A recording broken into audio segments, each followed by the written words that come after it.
મેં જ્યારે ધર્મને મૂકી અને મેગી ખાધી હતી અને એનો વિડીયો શેર કર્યો હતો ત્યારે ઘણા બધા મેસેજ આવ્યા હતા કે પાપ લાગશે, બહુ મોટું પાપ લાગશે. અને ઘણાના સપોર્ટિવ પણ મેસેજ હતા કે ના, બાળકને ના આપવી જોઈએ, તમે સાચા છો. અને ઘણાના ફની વેમાં જ હતા, પાપ લાગશે એ પણ એક ફની વે, હસાવાની જ રીત હતી. તો આજ એ પાપનું પ્રાયશ્ચિત કરવા માટે હું મેગી બનાવી રહી છું વિથ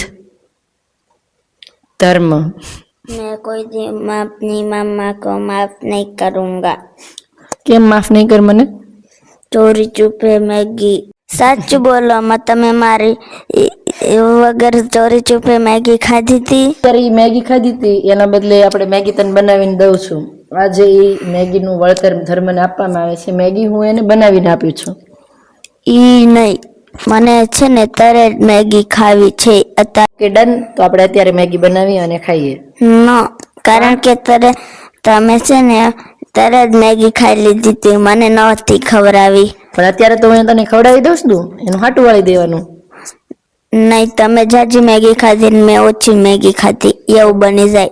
નહીં, આપણે અત્યારે ધર્મ માટે મેગી બનાવશું, મારા માટે નહીં. એટલે અમારા બેનું સરખું સમાંતર થઈ જાય. તો સાથે પાક્કું? ડન?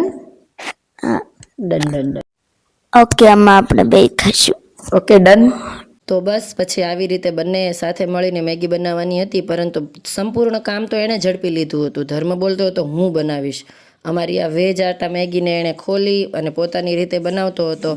પ્લેટફોર્મ પર અંબાતો નહોતો, એટલે ખુરશી મૂકી અને કારીગરાઈ કરવા માટે ચાલુ થઈ ગયો હતો. આખરે અમારી સરસ મજાની મેગી બની ગઈ અને બંને મા દીકરાએ પીરસી લીધી હતી.